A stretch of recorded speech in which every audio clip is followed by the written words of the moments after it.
My presentation today is about brain-computer interfaces, and in particular, the possibility to use these systems in daily life applications. To this aim, an important feature is indeed the wearability, but we will see that there are also other aspects to care about. So, in a nutshell, in this talk, I will first give some general concepts on brain-computer interfaces, and then I will show you two examples of systems. The first one is based on evoked potentials, and the second one is based on spontaneous brain activity. Of course, this is my point of view on the topic, but hopefully we will have some hints on how to build these systems for daily life applications. So we can start with what is a brain-computer interface, or BCI for short. This is a system in which we measure the brain activity from the scalp of the user, and a technique is, for example, the electroencephalography. And once we have acquired these signals, we can process them. In processing, we typically distinguish two steps. The first one is the extraction of features that are synthetically describing the activity. And the second step is the translation of these features into control commands, so control signals for the application of interest. In the end, the application will give a feedback to the user. You can say that something like that is useful for people with motor disabilities. It is being proposed also in rehabilitation protocols or other clinical applications. But today, they are also proposed as new tools for able-bodied people, because you can use them for gaming, for example, or in industry as a new tool to interact with your surrounding environment. So if historically the motivation is basically clinical or medical, also the European framework Horizon 2020 already says that not only you can replace or restore the lost output of the central nervous system, but you can also enhance, supplement, or improve it, as well as you can do some research with it. So these are research tools to furtherly investigate the brain functions. If now we want to apply such a technology in daily life, there are some constraints that we have to fulfill. And so these are also some keywords to keep in mind in building the system. The first one is indeed the non-invasiveness. And when we speak of non-invasiveness, mainly we intend that we cannot put electrodes inside the scalp of the user, but we have to use something like the EEG that records the electrical activity, the brain activity from the surface of the scalp. Then there is the wearability, as we were saying also at the beginning. But together with the wearability, we have also to consider the portability. Because, for example, in the picture you see something that is indeed wearable, but I will not say this is portable. While if you want to use it in daily life, you have to bring the stuff with you. And then another important thing is that you need low cost. Of course, this is a feature that we would like for everything, but especially in brain-computer interfaces, which is not a young topic, but it is still in an early state, you need something to be easily spreadable. So at the end, you have to consider something like commercial devices like that, which are composed of some electrodes that are typically dry, so they do not use conductive gels to measure the brain activity. Let's say that this is almost all from the point of view of the hardware, even though these aspects that I'm discussing also concern a bit the processing. But regarding processing, there is another important aspect, that is the need of training. Because the algorithm that is decoding the neural activity must train somehow on the subject, as well as the subject has to train so that the algorithm can recognize his intention. To make an example, this is like when you use a speech synthesizer on your smartphone. Before using it at the very beginning, there is the need to say some phrases. Well, you don't want to say hours and hours of phrases because this is capable to recognize your voice.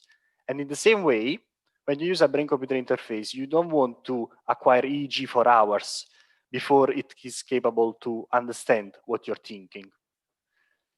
So the minimal training is one of the important aspects for a daily life application. And finally, a trivial constraint is that the system must be performant enough. Of course, this is true for every system, but I have to stress this point because the previous constraints are limiting to match the performance sometimes. And so you have always to keep an eye to the success rate of the instrument in understanding what you're thinking, let's say. To sum up, you want to become like him, because if you see, Iron Man has a very simple neural interface that works very well to control his robots. So, given these general concepts, we can start to see the first system. And in this first system, we can say this is a reactive brain-computer interface in the sense that the user is staring at an icon that is flickering. And because of this flickering, the reaction is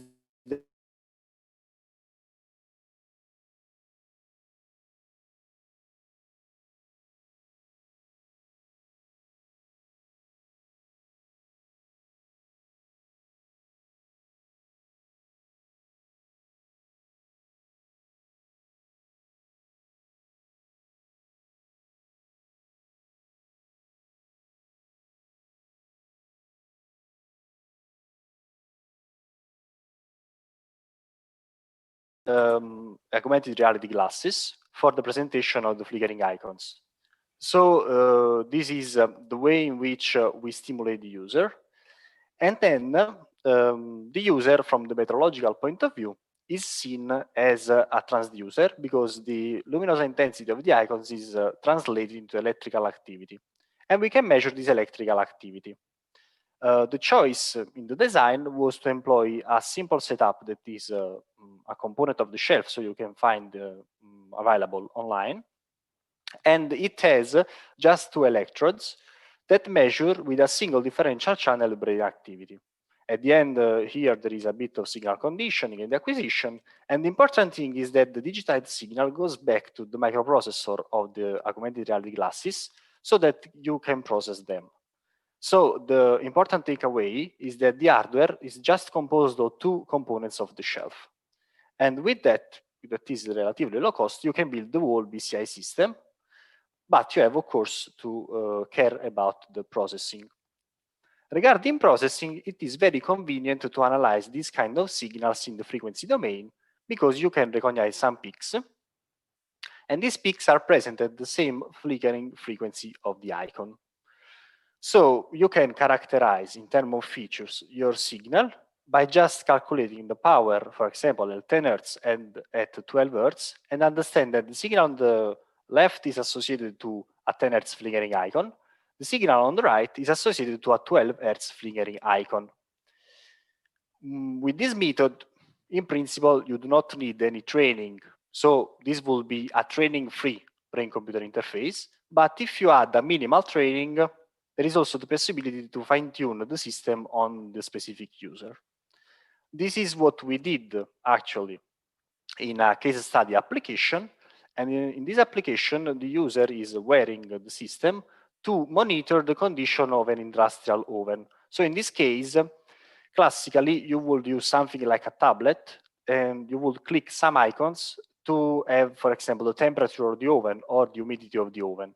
With this system, instead, the user just watches at an icon and requires data because, for example, in the meanwhile, his hands are busy.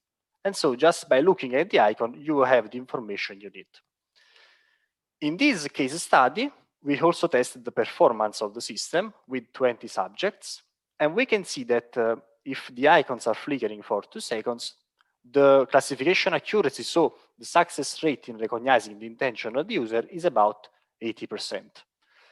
This is not bad, but it can be better, of course. And actually, some other developments that a colleague of mine conducted have reached something like 90% if you have 2 seconds long flickering icon, or if you decrease the flickering time because it is too long, a 2-second window to activate an icon, with 1 second, you keep the accuracy more or less about 80%. So this system is working quite well, but there is a problem. So there is the problem of the need of stimulation. And we asked ourselves, what if we use some other paradigm that is not reactive, but is active? So it's based on spontaneous brain activity in which you do not need a stimulation. This is the case, for example, of motor imagery. In motor imagery, you imagine a movement without executing it, and you focus on something like the kinesthetic sensation of the movement. And because of that, in your brain, some patterns are activated. So the energy is concentrated on one lobe or the other of the brain, depending on what you're imagining. The challenge in this case is to detect this activity, so to detect how the energy in the brain is distributed spatially.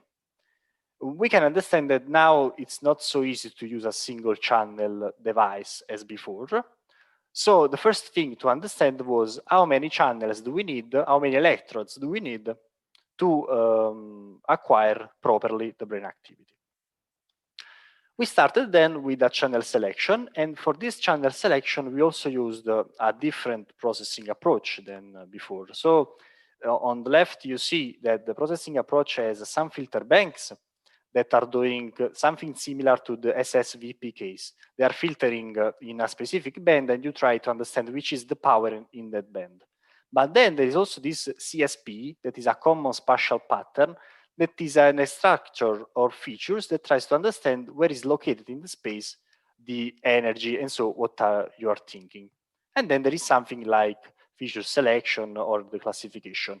But another thing that is very important to stress is that here you need explicitly a training, and then there is the evaluation phase or the use phase in which you can actually use the system. So now with the motor imagery, we have eliminated the need of stimulation, but we need more channels and we need training. Regarding the number of channels, for example, we studied the trade-off between the number and the performance. And if we want a performance that is quite compatible, let's say, with the all channels case for this benchmark dataset, we have to stay around 6-8 channels. With 6-8 channels, we obtain something like 75% of classification accuracy, which is still lower than before. And so we see that we are losing something to gain in eliminating the stimulation. After this benchmark study, we also tried to apply this to a wearable helmet. So we tried to use only 8 dry electrodes with a wireless cap. And the thing that we discovered was that if the subject is not trained, it is very difficult to have a performance system.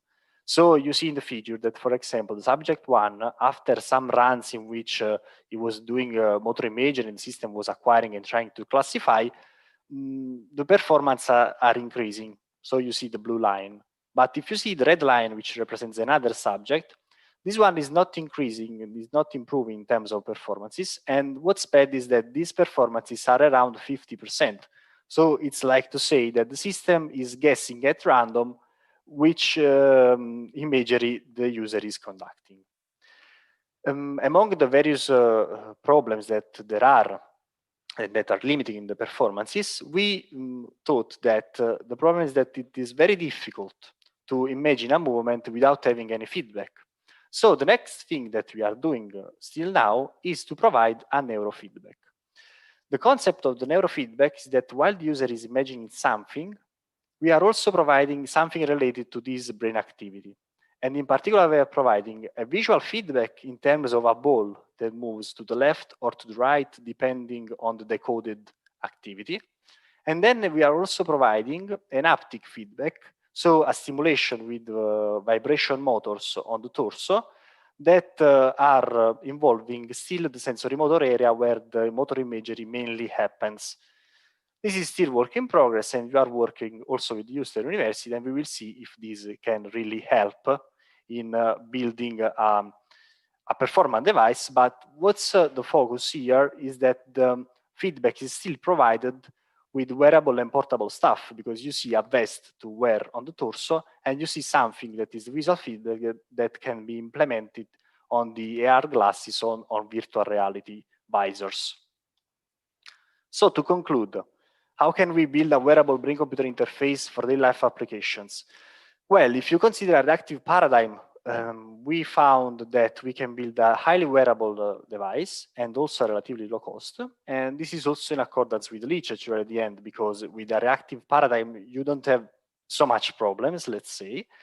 But still, we need to increase the performance because, as you saw, data accuracies can be unacceptable for some applications.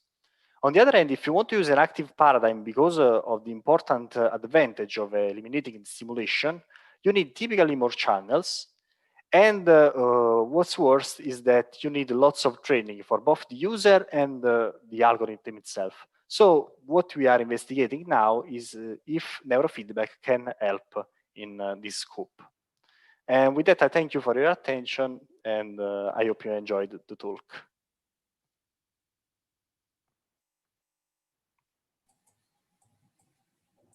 Okay, thank you very much, Antonio, for your presentation. Before going on with the questions, I would like to ask you if you can repeat, if you can show and repeat what you say about slide number 7, because we had some problem with your audio, so we didn't understand.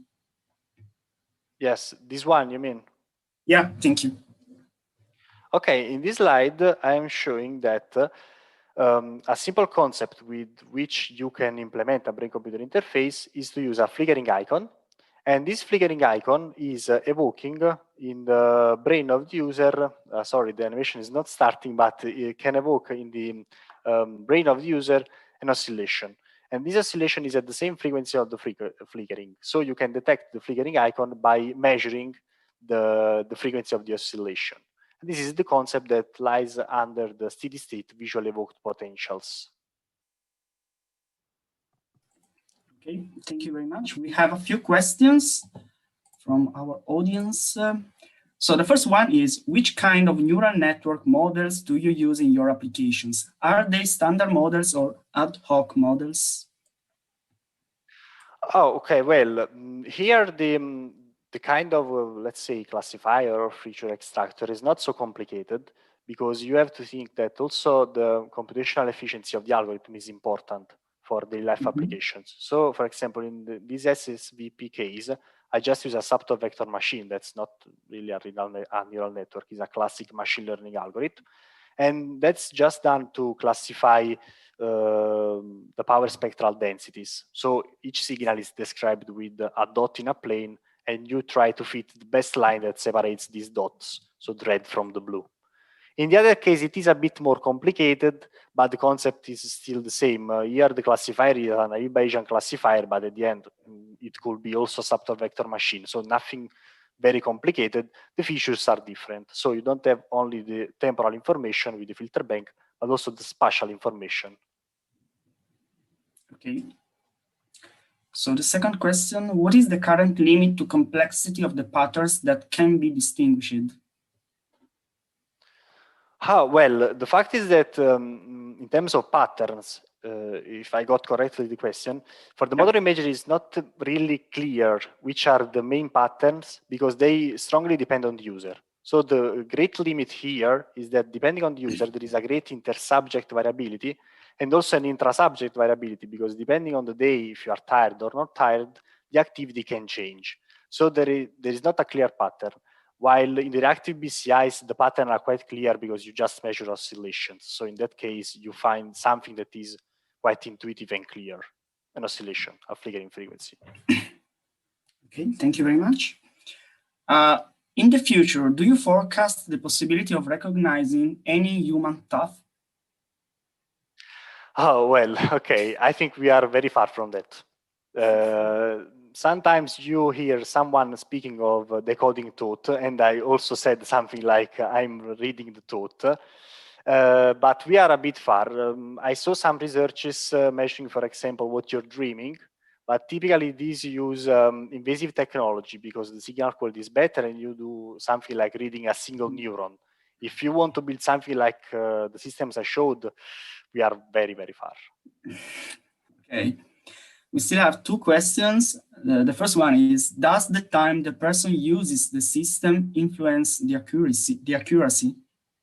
Yes, indeed. For example, in this case study that I'm showing now in the slide, I always do 100% because I used it for months. And so I'm very, let's say, I can use the system very well, and the system can recognize me very well. So the training is crucial. Okay, and the last question, what would be needed to use this interface the opposite way to general tasks in the human brain? Okay, this is something that goes to electrical stimulation. It is very interesting. And now I'm speaking, maybe also the scientific community is more concerned on something that reads. But sometimes you see something that tries to stimulate the brains or the neurons. And so you will need something like electrostimulation or magnetic stimulation to do